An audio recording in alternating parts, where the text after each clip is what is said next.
Now, I took in the State of the Union address last Friday live. That's the sort of crazy things I get up to on my day off. And Joe Biden got through the speech without completely losing his way at any stage. He was sounding actually pretty combative, maybe even angry. And he was trying to convince the US that he's ready to fight for a second term.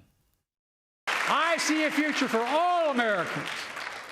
I see a country for all Americans. And I will always be president for all Americans because I believe in America. I believe in you, the American people. Yeah, is this going to be enough, though, to lift Sleepy Joe's stocks? Let's check in with the Australian's Washington correspondent, Adam Creighton. Well, I mean, it was very angry and, very fiery, as everyone said. I think it's embarrassing that these speeches have basically descended to being a campaign speech. If you go back decades, the State of the Union would get claps from both sides of the aisle. But you notice during Biden's speech, and also to be fair under Trump too, it's only one side of the chamber that's clapping because it is a party political speech. And I think the one that Biden gave last week was one of the worst of that genre. And so therefore it shouldn't get all the attention that the media gives it. That's my general view. But kind of more specifically on whether it's going to help him, yes, it probably has because, as you say, he didn't make a mistake. He seemed energised for his age. Of course, it's a very low bar. And it's also interesting to look at the betting markets of his chances of being re-elected president, and they actually jumped quite a bit in the days after that speech. So I think that's an interesting statistic.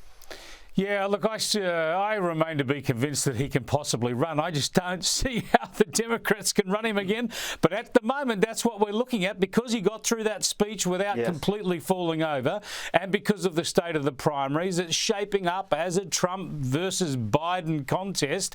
And that's certainly the way the advertising is being pitched. Have a look at this ad that Joe Biden's camp has put out.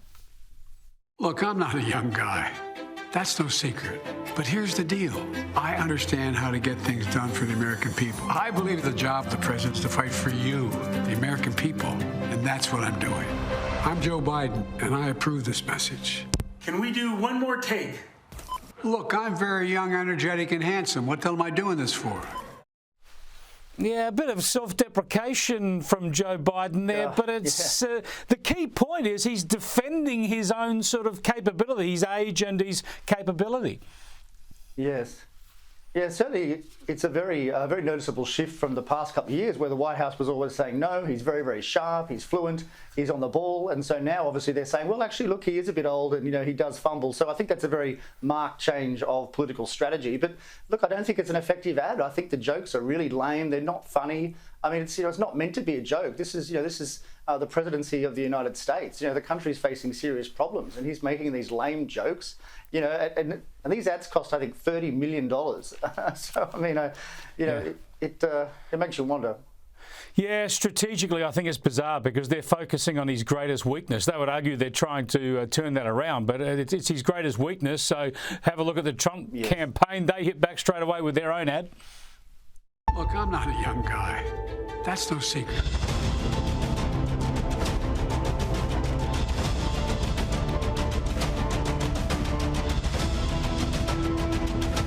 And on it goes. There's so many examples. We've shown many of those on this program over the past couple of years. And then a day or two after the State of the Union address, Joe Biden fronted the cameras with his wife, Jill. And again, he just showed that when he doesn't have the auto cue in front of him, when he's not prepped up and fired up and ready to go, I don't know, had plenty of sleep, he gets as vague as ever again. Have a look. They have no platform. They're against everything, not for anything, except the things that are the wrong things. What they're running on, I'll tell you what they're running on. They're running backwards. It's about the future, not the past. But guess what? We won't let them win the past. I don't know, Adam. Can you see him actually getting through the rigours of a presidential campaign? For instance, would he do any debates? No. No, look, I think this will be the first presidential campaign where we don't see debates. I think there's absolutely no way that they're going to let him debate Trump or certainly not Robert F. Kennedy.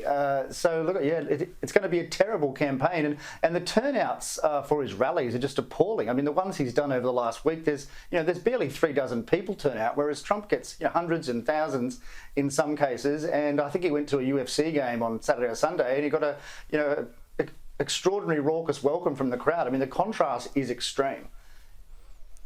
Dear, oh dear, there still must be a bit of speculation that he's going to withdraw and the Democrats put someone else up either at the convention in August or just afterwards. Well, I did see that Michelle Obama last week put that statement out saying that she's definitely not going to run. Now, of course, that doesn't necessarily mean anything. People can change their mind, but I thought that was interesting. And again, not to harp on the betting markets, but her prospects of becoming president dropped off a lot after she released that statement. So some people believe it, clearly. But look, I mean, I'm with you. I still think there's going to be a black swan, white swan, whatever it's called. Something's going to happen. That means Biden won't be the candidate.